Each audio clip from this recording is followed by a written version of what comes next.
The next week is critical for basically preparing for this, because I think once this starts kind of setting in and people start realizing this, I think this is going to snowball really quickly. Hey everyone, Joe here with the Idaho Prepper channel. Good to be back with you guys here today. So today we're going to be officially starting a new series here on the channel. This is actually something that I started a couple weeks ago, where I basically sift through all of the current events, everything that's going on, and I pick the thing that I think is most concerning, the thing that we need to be focused on the most. I read to you a brief summary of an article on that, and then we go into a list of things that we can all do to get prepared for it and get ahead of it. So not sure what I'm going to call this series yet. I'm kind of leaning towards the Prepared Citizens Report, but let me know what you guys think of that in the comments. If you guys have any ideas for names of the show, I'm definitely open to it. But that's where we're at right now, and I promise you that was not a chat GBT. I did not chat GBT that name. I just came up with it. So not sure if that sounds too cliche or too generic or what, but let me know in the comment section what you guys think. But we're gonna get straight into it. So the thing that I'm focused on, the thing that we're going to be looking at, is fertilizer, and how this is actually something that has been gravely overlooked. And it's something that is happening as a result of the Strait of Hormuz, the American-Israel-Iran war that's taking place, and how the Strait of Hormuz has been basically shut down. And I think most people, when they hear that, most of the reporting around that has been about how it's affecting fuel prices and oil prices. I think oil right now is above $100 a gallon, which is not good. And everybody at this point has seen the effects of gas and fuel going up. This is something, and in my opinion, I'm not going to get too into it, it's going to get worse. There's no question, because we do not have an exit strategy in this war right now. So I don't see a good outcome, in all honesty. But one of the things that is not being talked about, like I said, is the shortage of fertilizer and how that's going to affect us. So I'm going to read this short article, and then we're going to go into a list of things I have together here that we can do to kind of get ahead of this situation. So go ahead and I'll read this article. I summarized it. It's not a long one, so I will spare you the torture of my poor grammar and my poor sentence structure and reading skills. So, Iran war is threatening fertilizer supplies, and that means higher food prices ahead.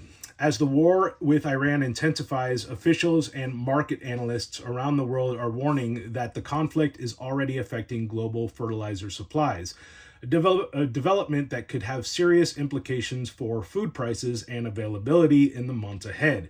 Shipping through the Strait of Hormuz, a narrow and crucial global shipping corridor, has been disrupted by attacks on tankers and fuel infrastructure.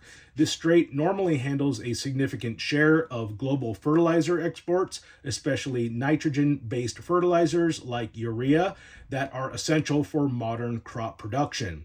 According to a report published today, around 1/3 of the world's nitrogen fertilizer normally passes through this corridor before being shipped to farmers and agricultural markets worldwide. With many commercial vessels now avoiding the route, supply chains are tightening rapidly. Fertilizer prices have already begun surging as a result. Another recent report notes that the fertilizer prices have climbed more than 30% in certain markets. While inventories in the US and Canada are significantly below normal levels for this time of year. Officials and farming groups are publicly sounding the alarm. The American Farm Bureau Federation has called on the US government to intervene to protect fertilizer shipments and ease supply pressures, a clear sign that major agricultural stakeholders are taking this threat seriously. Economists warn that higher fertilizer prices have a direct effect on food production costs. Fertilizer is one of the biggest input costs in growing staple crops such as corn, wheat, rice, and soybeans. When fertilizer becomes more expensive or harder to obtain, farmers may apply less fertilizer, reducing crop yields, delay or reduce planting acreage, or switch to crops that require fewer inputs. Any of these outcomes can result in smaller harvests, tighter grain supplies, and ultimately higher food prices at the grocery store. In fact, analysts warn that disruptions at the Strait of Hormuz are not only affecting energy markets, but also creating a perfect storm for global food systems because fuel and fertilizers markets are tightly interconnected. Higher energy prices make fertilizer production and transport more expensive, reinforcing rising costs, pressures on food supply chains. So, that's the article. Thanks for bearing with me. I know I'm not the greatest at reading, but we're going to get straight into the list of things that we can do. So, first one, I guess this kind of goes without saying. A lot of this stuff is going to be a little redundant here, but if fertilizer shipments are disrupted, food prices and availability could tighten. The best strategy is to gradually build a long-term food reserve, obviously. So, focus on shelf-stable, essential foods like rice, beans, oats, grains, pasta, things like that. So get your 5-gallon buckets, your Mylar bags, and your oxygen absorbers, and start stocking up. The other thing I want to say is, the next week is critical for basically preparing for this, because I think once this starts kind of setting in and people start realizing this, I think this is going to snowball really quickly. I have a really strong feeling that we're going to see panic buying setting in like within the next week or so. There's a very good chance. So you guys want to make sure to get ahead of this. I would say definitely get your inventories, your prepper lists, your prepper pantry lists, figure out what you need to top off, figure out what your weak points are, and get all that stuff squared away now before the panic buying starts. Number 2, store cooking essentials.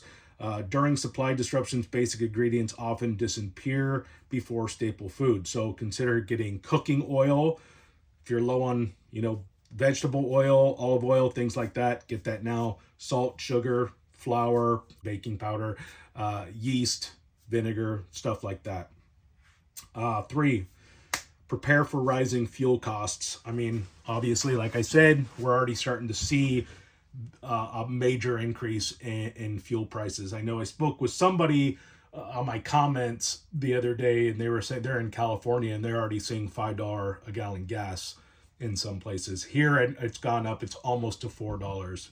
And we were basically enjoying $2.35 for a while, and that just disappeared pretty quick. So what you can do to deal with rising fuel costs: keep your vehicle tanks at least half full at all times. I would say keep them as full as you can. Store, obviously, you want to fill gas tanks. And that's something that I'm weak. I actually just used the last of my diesel on my tractor this morning because we just got our first real, well, I shouldn't say first, but our second real major snow. We've had an extremely light snowfall this year, probably one of the lightest on record. We had like one decent snow day, and it was back in December. We maybe got a foot, so it's like nothing. But this entire winter has just been, and it hasn't really been that cold. I mean, it's cold, but we haven't gotten into sub-zero temperatures like we usually do, and the snowfall, like I said, has just been very minimal. It hasn't been hardly any snow on the ground. So we got some snow today, and so I spent the first part of the day basically plowing snow and getting my garage heat and everything. So I ended up using the last of my diesel. So make sure that you guys are all stocked up and your fuel reserves are good, and that you have, the fuel stabilizers in your gas tanks to preserve that fuel.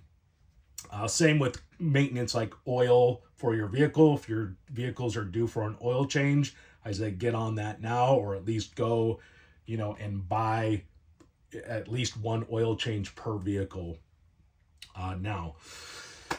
Start planning more efficient travel routes. Maybe don't, spend too much time driving around using up all your fuels. Be a little considerate with your fuel consumption. again, consolidating errands and, fewer trips to the store. That's it for number 3. Number 4, strengthen household food production. And this is a big one. This is more related towards the fertilizer thing.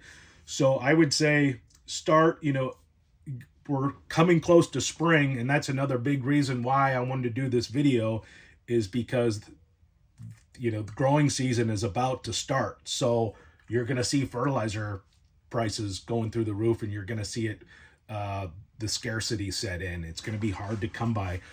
Use coupons too. That's another thing I was thinking about the other night. It's something that never gets talked about. Start taking advantage of those coupon books. If you get them in the mail, don't throw them away. We've been kind of spoiled for a while now, but don't throw those coupon books away. And then when you do go to the grocery store, look for the coupon books. If they don't end up in your mail, when you go to the grocery store, look for the coupon codes and start using those coupons and saving money, because we're going to see major price increases on food. The other thing, start composting. If you guys are planning on starting a garden, obviously buy the fertilizer now, get your seeds now while you can. Right now I have snow on the ground. There's nothing I can do for my garden this year, but I can at least go out and buy the fertilizer and make sure that I have everything I need, and start composting. It's pretty easy to do.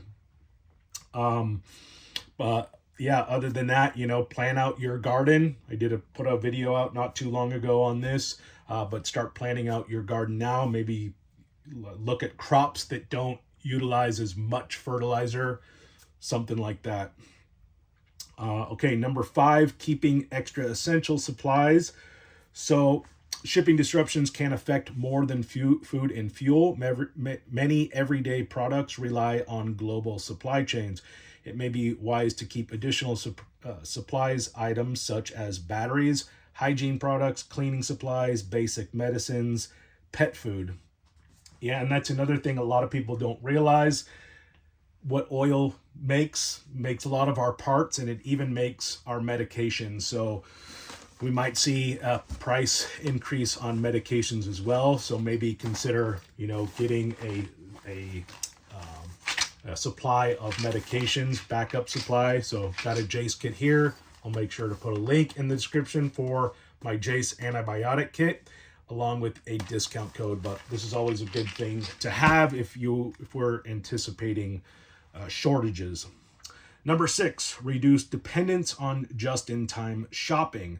Most modern stores operate within minimal inventory and rely on frequent deliveries. Even short disruptions in transportation can empty shelves quickly. So like I said, I think we're going to see panic buying set in pretty quickly here when word gets out. I think right now people are just kind of like, dazed at what's going on. They haven't really taken in how this is going to affect things. And once they start seeing that we're not going to be getting out of this thing anytime soon, and the articles are going to start coming out, the reports are going to start coming out about the severity behind basically the Strait of Hormuz being shut down, and how it's going to have this cascading snowball effect in the markets, you're going to see panic buying set in really quick. So 7, pay attention to early warning signs. So watch for rapid increases in fuel prices, fertilizer price spikes, shipping delays, rising food prices, obviously. Number 8, focus on financial resilience. So economic disruptions linked to energy shocks can lead to inflation and higher living costs. So reduce unnecessary debt. Get out of debt if you can. I'm definitely a big proponent of that. Get out of as much debt as possible. Building an emergency savings cushion. Obviously, you want to have cash on hand. Keep a good cash reserve. Keep it in your safe. Whatever you feel comfortable with. Purchasing critical supplies gradually before price increases. And then number 9, maintain personal and home security preparedness. I know this is I'm starting to move away from how this all relates to fertilizer, but we are in a heightened state of security in our nation right now because of this war, it just being so unpopular. It's got a lot of people just charged up emotionally. There's a lot of emotion around this, and things are dangerous. Just gonna be honest, and there's been a lot of reports about this, like sleeper cells, a lot of reports about like false flags. Obviously, I mean, big terrible events. I hate to say it, but you know, anything that our government can use to push this war, get public support of the war, they're going to take advantage of. So be vigilant. Keep your EDC weapon on you at all times. Keep your EDC with you. Obviously, use good peripheral awareness. Make sure of your surroundings wherever you go, especially if you go to church. It's going to be a very major hot spot from here on out, I think. So for those of us who go to church regularly, you know, be vigilant, okay? Know where the exits are and place you and your family strategically in the place so that you can be protected. Yeah, so not only keep your EDC weapon on you, keep it at home, make sure that it's maintained, make sure that you're buying all the extra parts and maintenance supplies that you need to maintain those weapons. Keep an adequate stockpile of ammo. Definitely, I would say that's probably another thing we're going to start seeing major price increases on, and you're probably going to see shortages on ammo again, so you might want to jump on that before the panic buying sets in. And yeah, other than that, I would say brush up on your training, make sure that your optics are dialed in. So that is pretty much the list, but you know, the biggest takeaway I would say, and what I'm going to do is I'm going to go get the fertilizers that I need for my garden right now. I'm going to get the seeds. I have a pretty good idea of how I'm going to do my garden this year, but I am going to probably be a little more focused on crops that don't require a ton of fertilizer. Like I'll tell you right now, corn requires a lot of fertilizer, so maybe not do corn if you're thinking of doing corn this year. So just look into, you know, crops and vegetables that don't require a ton of fertilizer. So that's going to do it for me today, you guys. Let me know in the comment section what you thought of that list, what I may have forgot. Also, if you're interested in anything that we talked about in today's video, I'll make sure to leave links in the description along with discount codes. I got some good discount codes for things like Jace Medical Kits, solar generators, all sorts of stuff. So I'll make sure to leave links and discount codes for all that good stuff. If you haven't done so already, please make sure to subscribe to my channel and hit that thumbs up button. And if you want to see more videos like this in the future, go ahead and hit that notification bell, because I think we are going to be doing a segment like this at least once a week. So with that said, until the next time, stay prepared.